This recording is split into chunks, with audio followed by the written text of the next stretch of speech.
Hola, bienvenidos. Mi nombre es José Manuel López García. Nueva política. En este vídeo voy a realizar unos comentarios sobre algunas frases, algunas ideas que aparecen en el libro de José Ortega y Gasset titulado Vieja y Nueva Política y otros escritos programáticos. Es una edición a cargo de Pedro Cerezo Galán, este gran profesor universitario de filosofía. Y diríamos que en este vídeo voy a enlazar esos pensamientos que aparecen formulados en conferencias, en artículos de Ortega y Gasset, diríamos que interpretarlos desde la perspectiva actual y en relación con lo que sucede también en la política de hoy en día, por lo menos de una forma muy general. Y ver si se pueden establecer algunas comparaciones con la política actual, aunque estos escritos daten de 1914 aproximadamente, 1918, de esas fechas que parecen muy lejanas, pero que realmente los problemas que había entonces eran en algunos sentidos parecidos a los actuales. José Ortega y Gasset es un filósofo español que nace en Madrid, que es el fundador de la Escuela de Madrid de Filosofía, a la que pertenecen, por ejemplo, José Gaos, Sabio Zubiri y otros grandes pensadores. José Gaos, por ejemplo, y Zubiri, diríamos que serían los más importantes, también Manuel García Morente, etc. Diríamos que Ortega y Gasset pertenece a una familia aristocrática que es propietaria del periódico madrileño El Imparcial, donde él también escribirá sus artículos y los publicará. En 1910, después de un periodo de formación en Madrid, gana la cátedra de Metafísica de la Universidad de Madrid. Se había formado en Alemania, había estudiado a Kant fundamentalmente y otras filosofías, y había contactado también con Heidegger, con la filosofía heideggeriana. También había aprendido distintas corrientes filosóficas de la Alemania de su tiempo, etc.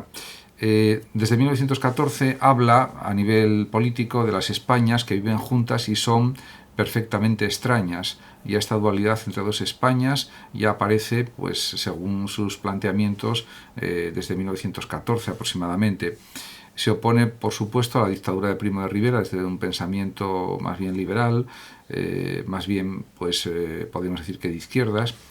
Y en cuanto a las etapas de su pensamiento, hay una primera etapa que se puede calificar de objetivista, el objetivismo que va de 1902 a 1910 aproximadamente, y realmente él considera, Ortega, que lo subjetivo es el error, y también es verdad que de esta etapa primera de juventud se retractará posteriormente en otras etapas de su pensamiento. De todas formas, fue una etapa importante de formación.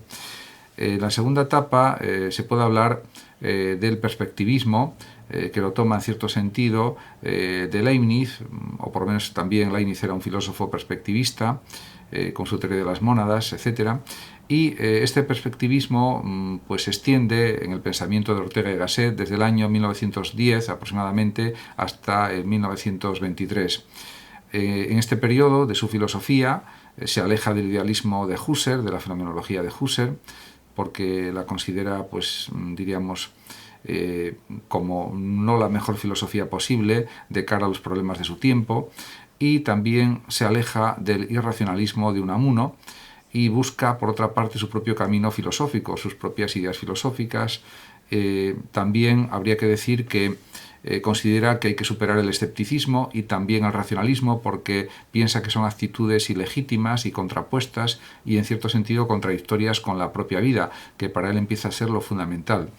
Esto ya se confirma en su tercera etapa de pensamiento, en cuanto a su pensamiento, o su tercer periodo en cuanto a su filosofía, que se puede denominar la razón vital o raciovitalismo, y que va aproximadamente desde el año 1923 hasta 1955.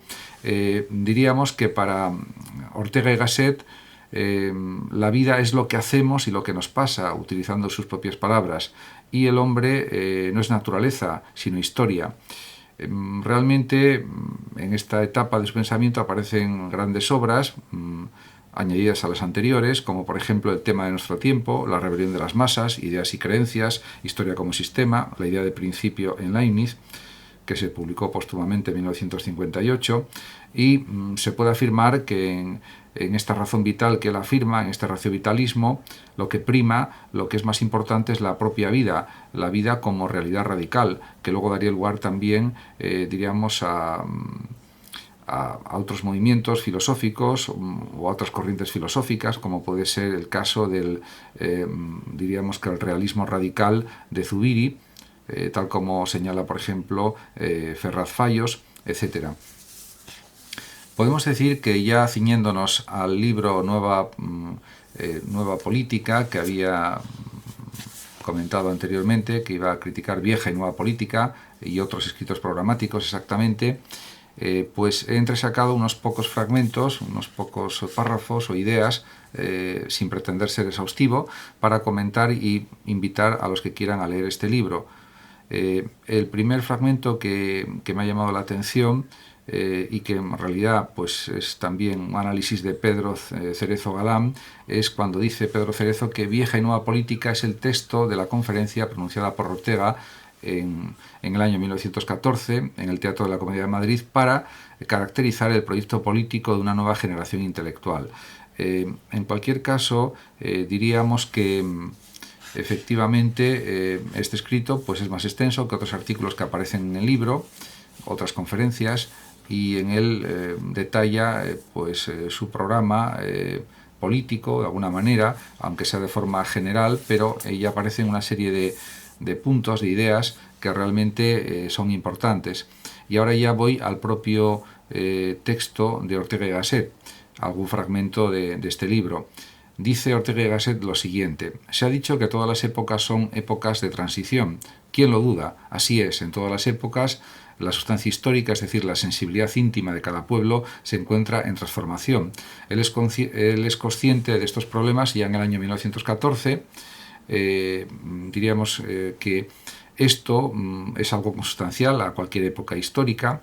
Lo que él echa de menos es la racionalidad en política, echa de menos el entusiasmo en política, la imaginación llevada a la política, y sobre todo él quiere, como se trasluce en las páginas de este libro, de estos textos de Ortega, bien sea conferencias, artículos, es que los hechos son lo más importante y no solamente las propias ideas, aunque también sean esenciales, pero diríamos que lo fundamental es la factualidad, lo empírico, lo que se hace en la realidad, y no tanto simples especulaciones acerca de lo que es más conveniente en cada momento político.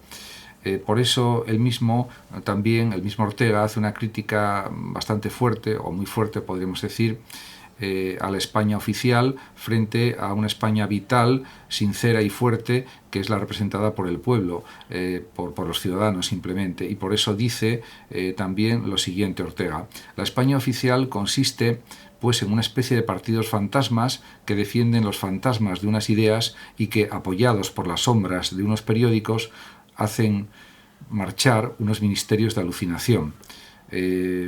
Ante el bloqueo político que pasa actualmente en España, que está sucediendo, y ante la dificultad de salir de este bloqueo político por la cerrazón pues, de algunos partidos independentistas, especialmente de uno, pues parece que estas palabras están muy de actualidad, aunque sean del año 1914.